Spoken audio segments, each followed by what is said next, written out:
Hello, it's Jake, Loaf Pal, for the bakery and Stormwind's finest paladin.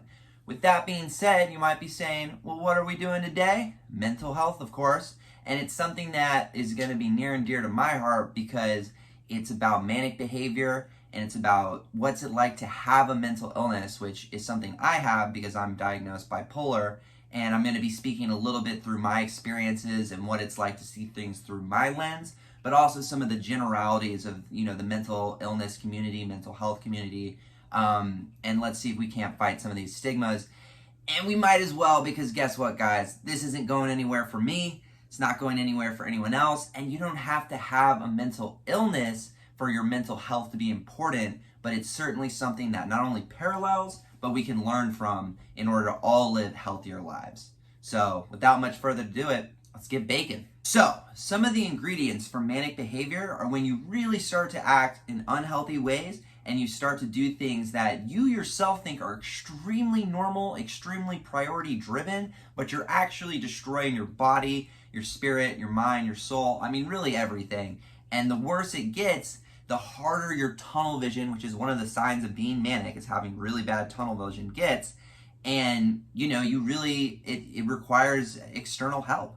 So some of those things might be under-eating, overeating, sleeping all the time, not sleeping at all. And you might say, Jake, those are two polar opposite things. Like, how do I know if I'm on those things? Well, it's because your life right now is lacking balance.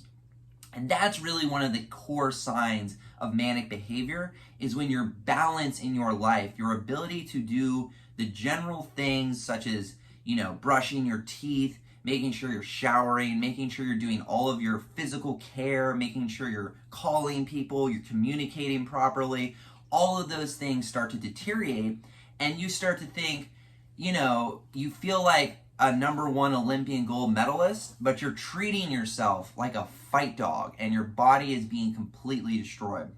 One of the reasons I know this is because I was extremely manic from December 25th through about April 10th, which was when I went inpatient, and I had a 4-month decline where literally I went insane. I went crazy. Like I literally lost my ability to tell the difference between reality and fiction, which is something where you get psychosis and extreme mania, in my own experience can develop, and in some cases can develop into psychosis. It doesn't always do that, but that really speaks to the fact that if you don't take care of yourself and you let some of these things go, and all of a sudden you're not sleeping for days at a time, and I've touched on in earlier videos that I had a drug problem, so I wasn't sleeping for days at a time with Adderall, your brain literally can't handle it, and it starts to shut down. And these are some of the scary things about manic behavior.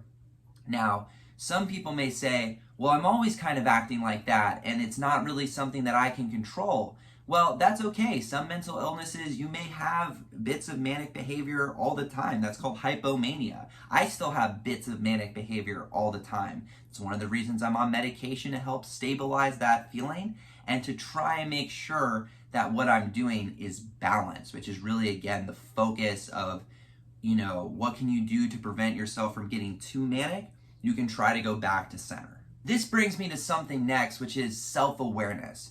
Being self-aware is extremely important. We're all self-aware. We all have the ability to be self-aware, but it's something that you can actually lose in completion from not having healthy behavior. And this is something I had never really experienced in full until this year when I went inpatient for 17 days because I literally could not recognize the fact that I wasn't eating, that I wasn't behaving correctly, that I was attacking my friends and family, and I was, people were trying to help me, and I was literally, ostracizing them, publicly attacking them on the internet, privately, a bunch of other shit happened, and it was, these are things that I'll highlight on in the book, but it's things that I'm literally still in therapy for because they bother me, and it's unfortunate that it occurred, but I literally had put myself in a position, right? Because you want to take responsibility for it. But I put myself in a position to become so unhealthy that I lost control of myself. And at that point,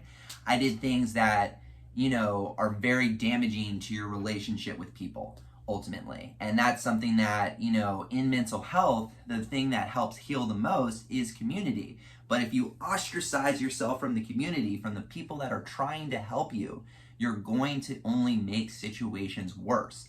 And that's one of the biggest things that living with and being mentally ill is really like troublesome and hard to deal with. And that's where the stigma becomes very difficult, is that if you can't talk about it, if you can't be open about it, like if I couldn't be open about the fact that I'm bipolar, then what are we gonna do?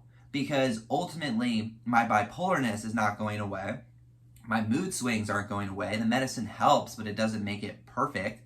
And it's something that I'll live with and continue to get better on. But it's something that, you know, as we literally learn more about each other as people, it's something we can literally give a better human experience to those that are suffering from a mental illness by not only understanding what they're going through, but some of the trigger points and the signs that, you know, ultimately mean that they're not doing well.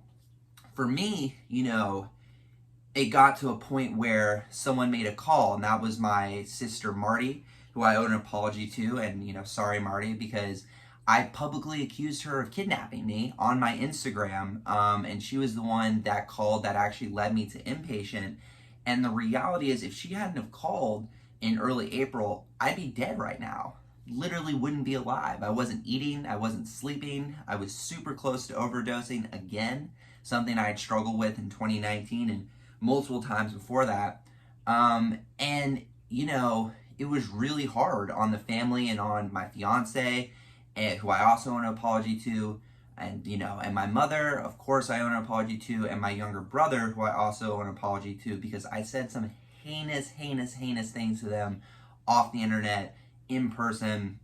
My brother and I even got into a fist fight, which was horrible. We haven't gotten into a fist fight since we were kids, because, you know, what the hell are you doing fighting your brother in your 20s? And it's just something that when you lose control of yourself, you really will hurt the people closest to you, and they're trying to help you.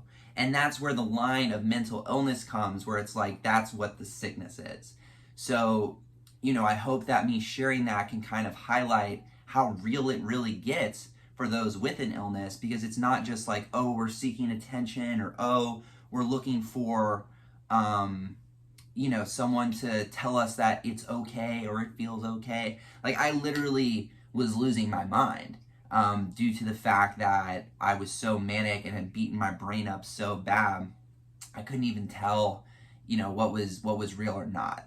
So this really comes down to the last point for this video, and the thing that I needed to and I should have done that hopefully can be the big takeaway for those that have watched this video. And that's that you can think of your mental health like a house, right? And you need to clean house every once in a while, whether it's therapy or whether it's talking with friends or whether it's being creative and doing music or working out. But you really want to address things as, you know, properly as possible without triggering yourself, because if you let things go under the carpet, for example, and let's say you put something there and it was a really bad memory from, you know, high school or something, I'm 28 years old, and you let it sit there for 10 years, when you open up that rug, that memory is hideous. And that's, you know, it could be post-traumatic stress, it could be all types of things that really are going to cause you trauma. And that's what a trauma is something that you don't want to address. But if you have addressed it and you do know what it is and you face this demons, it's kind of like turning the lights on. They're like, whoa, and they stop being so scary, and you have the ability to heal and move forward.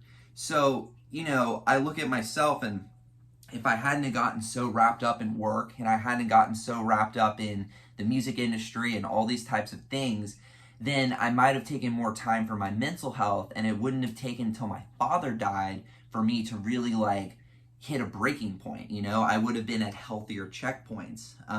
But, you know, I just hope that this testimony really helps people realize that you need to take time for yourself. You need to take time to check in on your mental wellness, because whether you're mentally ill or not, it is so important, because it can lead to mental illness, right?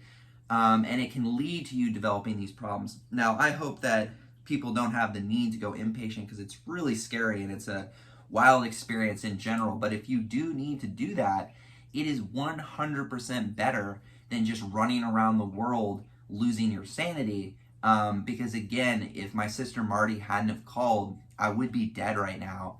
And that's just something that is just unavoidable.